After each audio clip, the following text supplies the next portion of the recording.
All right. I knew I'd have to make a video like this sooner or later. As many of you know, my dear viewers, the Council of the Wise and the Council of Villains recently met in the finale of my Middle-earth tour, 4-part mini-arc. However, this caused many of you to get a little confused about the timeline of my videos. It led to some correct and some not so correct theories, speculations, and a lot of questions. And since I had a feeling this would happen eventually, I decided to prepare this small explanation video to help you better understand the timeline and give you a little behind-the-scenes look at how I came up with things along the way. I hope this helps you understand the lore of my videos a bit better, and maybe even appreciate more the little universe I've created. When I started this channel, the idea of Yoda meeting characters like Gandalf and Oogway was always deeply intriguing to me. After months of trial and error, I finally managed to create a version of Yoda's voice that I was happy with. And at that moment, I knew I wanted to move forward with this project. Since most of my videos at the time were set during the Clone Wars era, I wanted to keep that continuity. At the start of the video, Yoda is troubled by the question, who is the mysterious Sith Lord? Seeking clarity, he begins to meditate. From there, he wakes up in the void and meets Oogway, Iroh, Gandalf, and Dumbledore, each just as confused as the next about why they're there, with no one having any answers. Keep in mind, at that point I hadn't yet figured out why this was all happening. It was just a bunch of wise dudes chilling and smoking and searching for Dark Lords. But as the next project took shape, I was forced to come up with a reason. And that's when things really started falling into place. Over the next few videos, I added characters like Master Wu and Master Splinter to the mix, along with one little unhinged episode featuring the Sorting Hat as a special guest. The Council of the Wise was growing. Nevertheless, after the first episode, I started wondering, what if I did something similar, but with villains? The idea was just too fascinating to ignore, so I began planning. My original concept was to focus only on characters who were true Dark Lords by nature. That meant characters like Sauron, Voldemort, and Garmadon were instant picks for me. But then came the question, who do I choose from the Star Wars universe? I could have gone with Palpatine from the Clone Wars era. I had already used him before, but the more I thought about it, the more one name kept standing out. Darth Vader. Such an iconic character. And the potential dynamic between him and Darth Sidious was just too good to pass up. As you know, I went with Vader, but that choice came with one big implication. This particular series would now have to take place during the original trilogy. I also didn't want to just copy Yoda's intro with another random meditation sequence and a bunch of dudes appearing out of nowhere. This time, I wanted there to be some kind of connection between the councils, and I wanted the series to have a purpose. So, I put Palpatine in the driver's seat and created a Sith ritual that he used to summon Dark Lords from across the multiverse to form a council of his own, one destined to conquer everything. Yes, flawless plan. Really nailed it. I was really happy with how this turned out, as it gave me a way to explain why the Council of the Wise was happening in the first place. As mentioned at the beginning of the video, Sidious, during the Clone Wars, had used a similar ritual on Yoda to distract him from uncovering the identity of the Sith Lord. A bit of a clunky idea, maybe, but for me, it worked well enough. This is where I'd like to pause for a moment and explain a few things. When I introduced the Council of Dark Lords, I realized two important things. First, I wanted the two existing councils to eventually meet. Second, I wanted to include characters who don't exactly fit the traditional definition of Dark Lord. Since the Council of the Wise began during the Clone Wars, and the Council of Dark Lords took place during the original trilogy, I needed a way for Yoda and his group to progress through the Star Wars timeline. I could have gone with some time travel shenanigans, but that felt a little too easy for me. So instead, I decided to let the Council of the Wise naturally move forward through the timeline across episodes until they would eventually catch up. Over the next few videos, characters like Alfred Pennyworth, Charles Xavier, Optimus Prime, and Olenna Tyrell were added. It was in Olenna's episode that Order 66 was finally mentioned, marking the moment the Council of the Wise crossed into the era of the original trilogy. This, however, also meant the end for my favorite running gag. By any chance, Dark Lord of the Sith, Sauron isn't? By any chance, Dark Lord of the Sith, Batman isn't? By any chance, Dark Lord of the Sith, Shredder isn't? By any chance... Yoda, what have we talked about? Okay, never mind. As for those wondering why characters like Olenna haven't returned since, well, I might explain that in another video like this one. The next episode was a little Halloween special featuring the ghost of Qui-Gon Jinn as a guest, where Order 66 was brought up again. As for the Council of Dark Lords, I came up with a simple solution in the video introducing Ozai. That's when I introduced the manual for Intermediate Sith, and we discovered that Palpatine had accidentally misspelled the words Dark Lord and Villain in the Sith language. Because of that, many more characters suddenly qualified and could now be summoned. I also came up with a side effect of the ritual. Every now and then, a new member would randomly pop out, explaining the main mechanic of the series. In the following episodes, I added Shen and Shredder. At first, I wasn't sure whether to use the 2003 or 2012 version of Shredder, since I love both.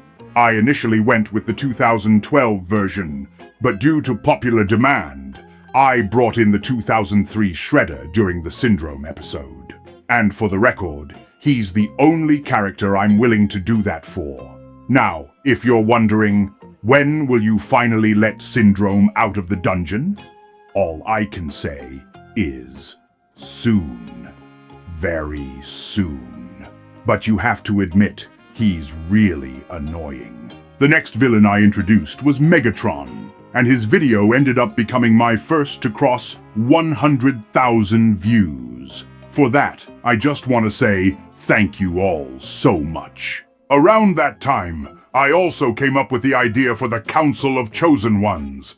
Summoned when Vader used the manual for Intermediate Sith to bring together Chosen One characters. And in order not to scare them, he disguised himself as Anakin from the Clone Wars, using a cloaking spell. The founding members were Lloyd Garmadon, Poe, Aang, and Aragorn, with Harry Potter joining shortly afterward. Now, let's clear up where we currently are in the timeline.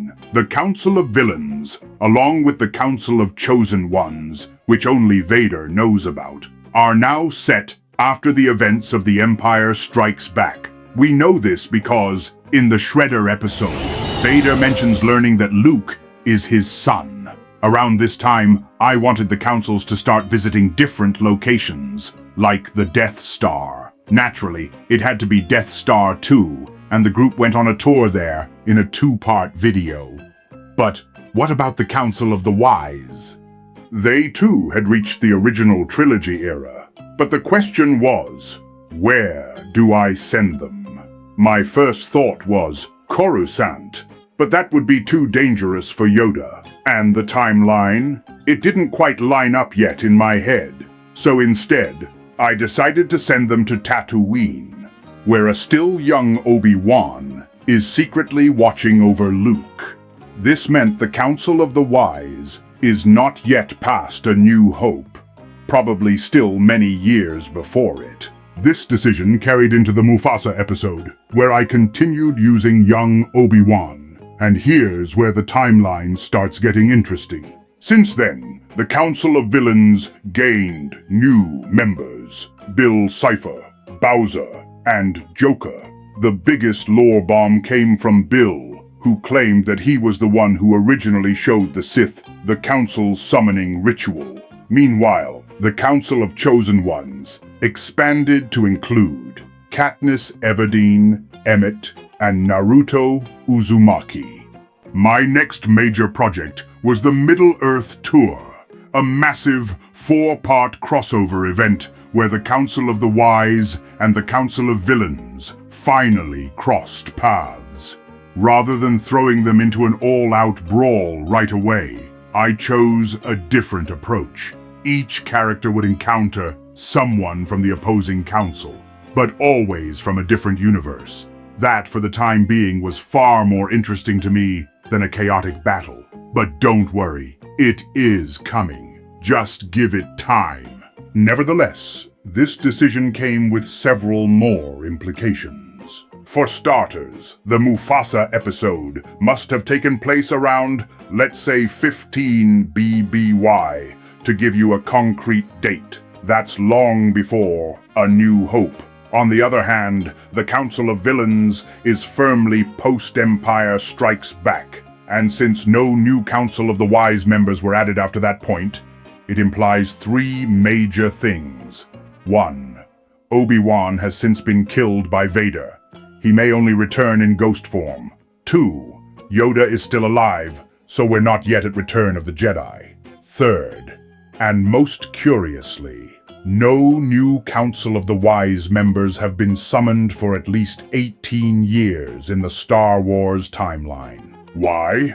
Was Sidious's ritual interfering with the balance of the multiverse? Was it just coincidence? I'm still a little conflicted about this part of my lore, but I lean toward the idea that Sidious's actions caused some kind of disruption in his previous ritual he used on Yoda. Yes, this was a big time jump, and I know it confused some of you.